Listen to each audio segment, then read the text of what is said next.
Well, as the Israel-Hamas war rages on, what do Israelis think about the government's performance? 57% of Israelis think that Prime Minister Netanyahu's performance since October 7th has been subpar. That is according to a new survey by the Israel Democracy Institute. Now, with no clear end in sight and ceasefire negotiations seemingly at a standstill, what does the Israeli public truly want to see happen next? And where does Israel's Arab-Israeli population fit into this, which makes up around 20% of the country? Well, joining us now is Israel-Palestine commentator Mohammed Zoabi. So, Mohammed, 173 days into the war, what are we hearing from Israel's Arab-Israeli population? You know, obviously identifying as both Israeli and also Palestinian simultaneously is not easy right now. Yeah, well, I mean, I think what we, first of all, thank you for having me. I think the main thing that we've seen in the beginning, following the October 7th massacre, is the overwhelming solidarity that came from the Arab community.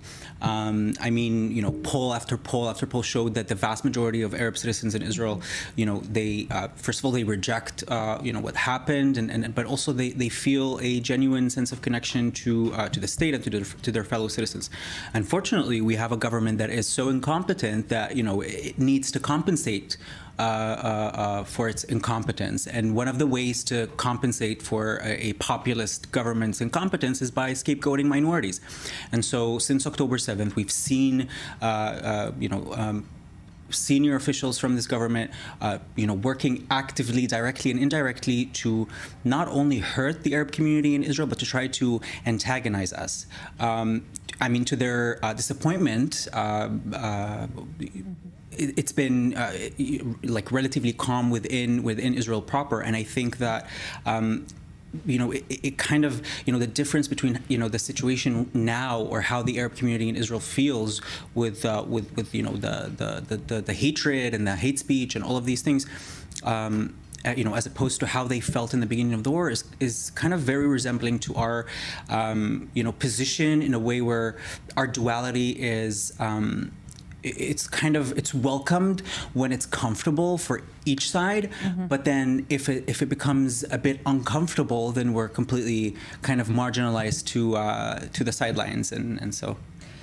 Do you think that we've seen a change in how the Arab-Israeli population feels about living in Israel or being a part of Israeli society as this war has raged on? I certainly do, you know, see that.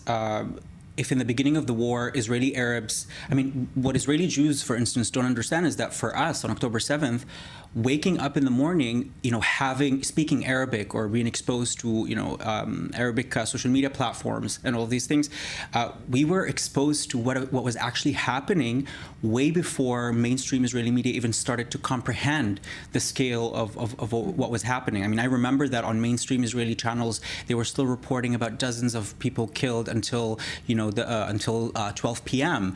And I remember waking up on that day and seeing on social media the horrifying images. And I think I wasn't the only one. I think that a lot of the Arab population in Israel was exposed to that. They were shocked. They were horrified by it. And it did bolster a shared sense of being Israeli, because also dozens of Arab Israelis were killed.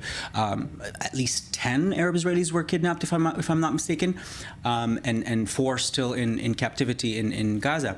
And so, you know, in the beginning it started with that, but towards, you know, as the war continued, and, you know, with the enormous Palestinian suffering, the immense, you know, devastation in Gaza, normally, you know, naturally, the Arab population in Israel starts to feel less and less connected, or kind of more disconnected from where the mainstream kind of discourse from the government, but also from a lot of parts of Israeli society, unfortunately, is going. And it, you know, it definitely makes Arab Israelis feel excluded. Now, 2 weeks ago, Arab-Israeli towns held the first Gaza war protests. Would you say that these protests are reflective of what the general Arab-Israeli population feels and wants to see happen with this war? Well, I mean, I would say that there's a majority of Arab citizens in Israel who don't want this war, who want the war to end. There's a majority that wants a deal, you know, a hostage deal that will ensure that all the hostages come back, and that you know, the war and the bombardment of Gaza stops. I have a friend in Gaza who is kidnapped, Idan Shtivi. He's my friend from university, and to me, I mean, as an Arab Israeli individual, but also as part of a collective, we're all part of collectives. I think that my priority is really kind of reflective of the priority of the vast majority of Israelis in general. There is a majority of Israelis that wants a deal, that wants the hostages to be returned, and I think that the more time that goes by without the government being able to fulfill that desire, there will be more and more friction in Israeli society in general. In the Arab community, unfortunately, I mean, hundreds of Arab citizens were arrested by Ben Gvir's police since the beginning of this war. The majority of them were released without any charges. I mean, it's part of the reason why the Arab community avoided protesting, I think, is because we were trying to be considerate. We were we understood the situation. It was also the first time that we've seen Israel in a position of weakness, especially on October 7th. Seeing the horrifying images that are coming from the south, and the fact that there's no one to protect the civilians who are, murdered, kidnapped, raped in their homes. So it was very shocking to witness all of that. But unfortunately, the way the government has been handling everything has unfortunately distanced the Arab community from the mainstream Israeli society. And I guess that's what they want, to be honest. That's what the government wants. I'd like to turn now to Palestinian public opinion in Gaza and the West Bank. We saw nearly 6 months after the start of this war, another poll that was taken specifically by the Palestinian Center for Policy and Survey Research, and it found essentially a major rise in support for Hamas in both the Gaza Strip and the West Bank. We saw an increase from 57% of support for Hamas in Gaza to 71% in Gaza over the course of the past 3 months. What would you say about this? And would you say that this poll is truly reflective of the majority of Palestinians in the territories?